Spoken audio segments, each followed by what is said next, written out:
Technology has brought us a lot of wonderful things, such as ordering a pizza with a single button, or receiving text alerts about how close your pizza is. However, not everything is sunshine and pizzas in the digital age. Once upon a time, you could say with confidence that the person you were talking to is, well, an actual person. That's no longer the case, as robocalls and chatbots, computer programs designed to simulate human interaction over the phone or on the web, are more common than ever and getting more sophisticated every day. If you want to know whether the person on the other end is flesh and blood, or silicon and circuits, you'll want to hear about these 5 tricks for catching chatbots in the act. Number 1. The account is too active. While you're poking around for your favorite game, Pizza Master Pro, you notice one account seems to be posting quite a bit of content in rapid succession. While it's understandable that people would be enthused about the best pizza simulator, 20 posts a day seem like a bit much. They have to sleep at some point, right? Not if they're a bot. They can post all night long. My point is that since bots don't need to sleep, they can spend all night spamming your feed with suspiciously similar posts. So if one account is posting comments 24/7, 365, you've probably got a bot on your hands. While we're on the subject of samey posts. Number 2. Suspiciously similar comments. Not everyone has a direct line to the muses, so maybe you shouldn't be too harsh on people for leaning on the same old jokes. It might get annoying, but it doesn't mean they're a machine. Now, if they're posting the exact same comment all the time and every single one has a link to the same website, you probably have a bot on your hands. An annoying bot, which is the worst kind, and I'm including the ones designed to steal your credit card numbers. Chatbots may be complicated machines, but they're still just machines. Creative thinking isn't exactly their forte, or their pommel either, and if you get that joke, you deserve a prize. Bots pick words out of comments posted by real humans and run them through an algorithm to select the appropriate response. The complexity of the algorithms and number of responses will vary depending on the resources available to whoever programmed it, but it doesn't take that much programming knowledge to get a basic bot up and running.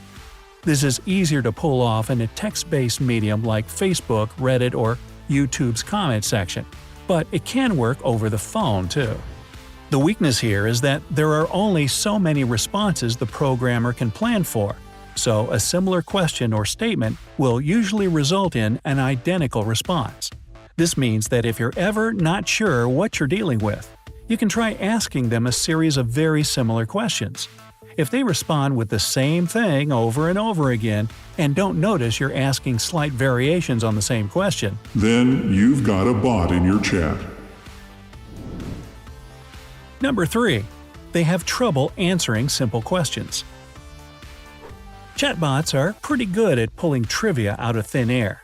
They are basically just a search engine with delusions of humanity, so it would be pretty embarrassing if a bot designed to pass as a human can be outsmarted by Siri or Google Voice.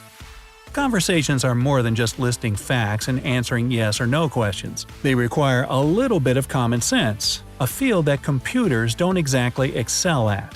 Bots often don't know what to do with jokes and have no understanding of context or the nuance of social interaction. Sarcasm? What's that? You can take advantage of this failing through a trick known as two-step disassociation. This is where you ask the potential bot a question, and then follow it up with a second question that only makes sense in the context of the first. When explaining this concept, digital marketing expert Anthony Helmstetter uses the following example. The human caller asks the bot where it's located, and it replies, "Seattle." The caller then asks, "What's the weather like outside?"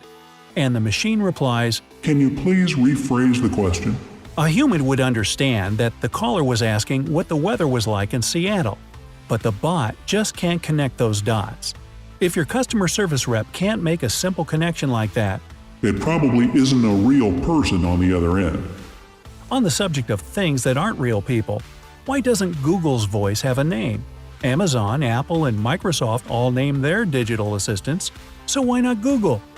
Don't feel bad, Google Voice, I think you're fantastic.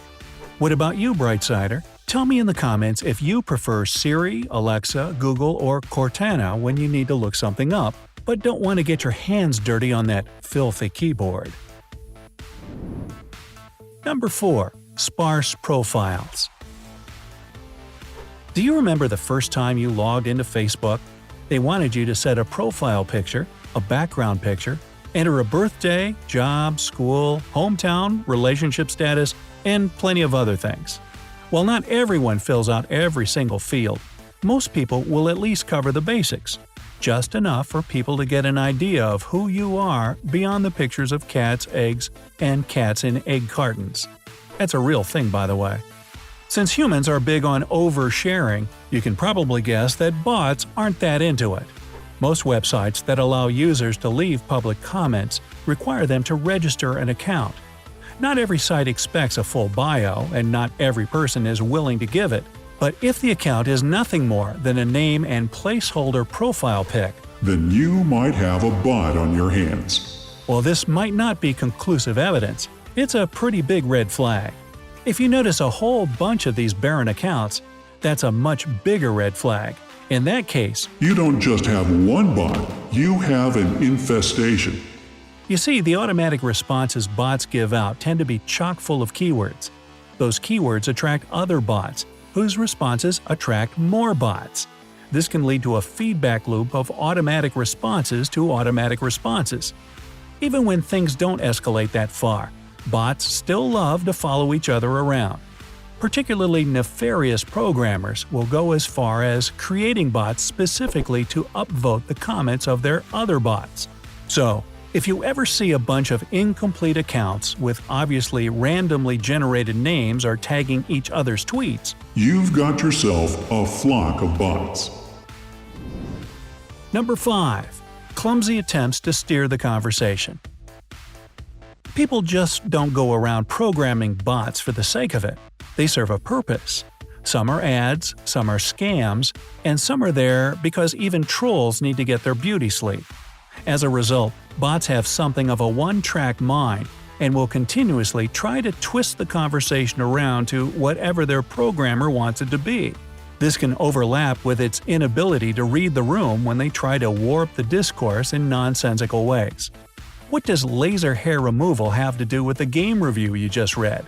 Nothing. Is there a paragraph-length comment raving about it? You bet.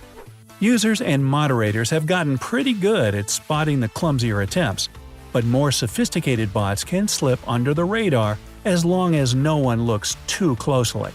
Still, a bot is a bot, and even when the programmers try to be subtle, they tend to fixate on one topic exclusively. While a clever bot might be able to slip past the casual observer, get them talking, and it's not long before their limitations start to show. Hearing about all this, you might get the impression that all chatbots are bad. That isn't the case, and many serve useful functions. Consumer service bots can be frustrating, but they can help troubleshoot problems that don't require human intervention. Robocalls can be a pain, but also serve essential purposes, such as appointment reminders and emergency alerts. Still, there are enough sneaky robots out there that it's handy to know how to tell a person from a machine. Like me. Okay, yes, I am real. And hey, if you learned something new today, then give the video a like and share it with a friend. And here are some other cool videos I think you'll enjoy. Just click to the left or right, and remember, stay on the bright side of life.